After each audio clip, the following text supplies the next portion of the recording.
Hi friends, welcome to our channel. ఈ వీడియోలో ఘుమఘుమలాడే ఒక మంచి వెరైటీ రెసిపీ బ్రింజాల్ స్టఫ్డ్ ఫ్రైని కాజు మసాలా పౌడర్తో ఎలా ప్రిపేర్ చేయాలో చూద్దాం. ఇలా కాజు మసాలా పౌడర్ని ప్రిపేర్ చేసి వంకాయలో స్టఫ్ చేసి ఫ్రై చేస్తే టేస్ట్ అయితే కమ్మకమ్మగా కొంచెం స్పైసీగా వంకాయ ఇంకా కాజు కాంబినేషన్లో టేస్ట్ అయితే అదిరిపోవాల్సిందంతే.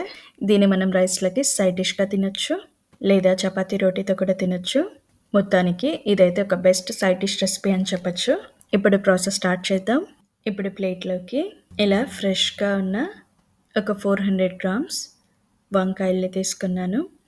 వీటిని ముందుగా శుభ్రంగా కడిగి తడి లేకుండా తుడిచి తీసుకోవాలి.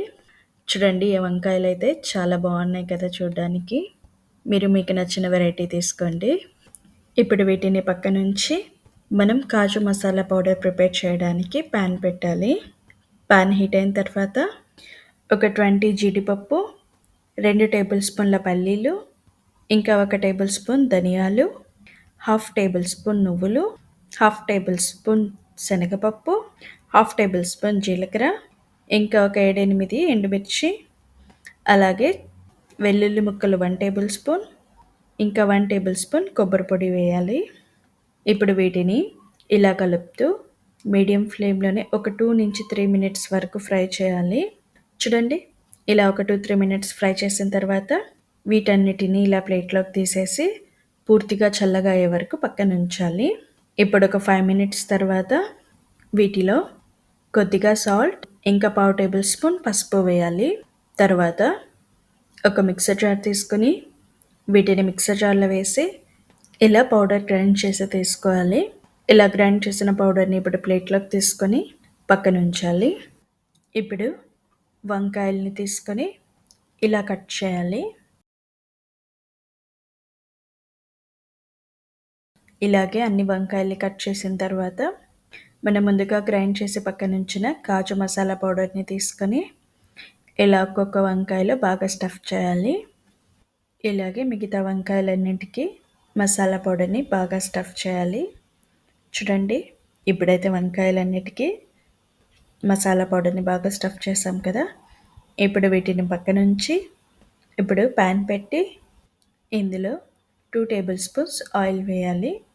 ఆయిల్ హీట్ అయిన తర్వాత 1 టేబుల్ స్పూన్ పోపు గింజలు వేయాలి.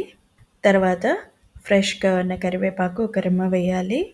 ఇవి కొంచెం ఫ్రై అయిన తర్వాత మనం ముందుగా స్టఫ్ చేసి పక్కన ఉంచిన వంకాయల్ని ఇలా ఒక్కొక్కటి వేయాలి.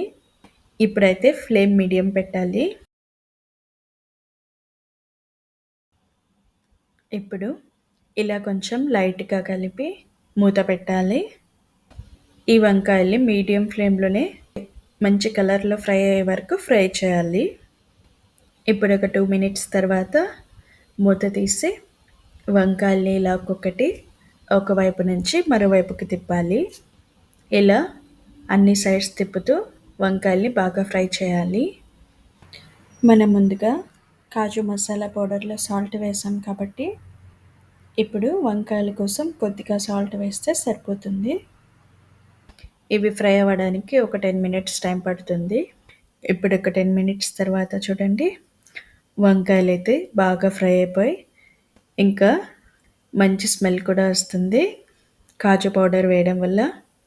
ఇప్పుడు చివరిగా ఫైన్గా చాప్ చేసిన కొత్తిమీర కొంచెం వేసి ఒకసారి ఇలా బాగా కలిపి ఫ్లేమ్ ఆఫ్ చేయాలి. అంతే, ఎంతో గుమగుమలాడే వంకాయ స్టఫ్డ్ ఫ్రై రెడీ. ఈ వంకాయ స్టఫ్డ్ ఫ్రై టేస్ట్ అయితే చాలా డిఫరెంట్గా, ఎంతో కమ్మకమ్మగా, తినే కొద్దీ ఇంకా తినాలనిపిస్తుంది.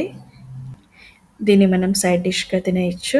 చూడండి, వంకాయ చూడడానికైతే చాలా బాగుంది కదా, తింటే కూడా ఎంతో బాగుంటుంది. తప్పకుండా ట్రై చేయండి.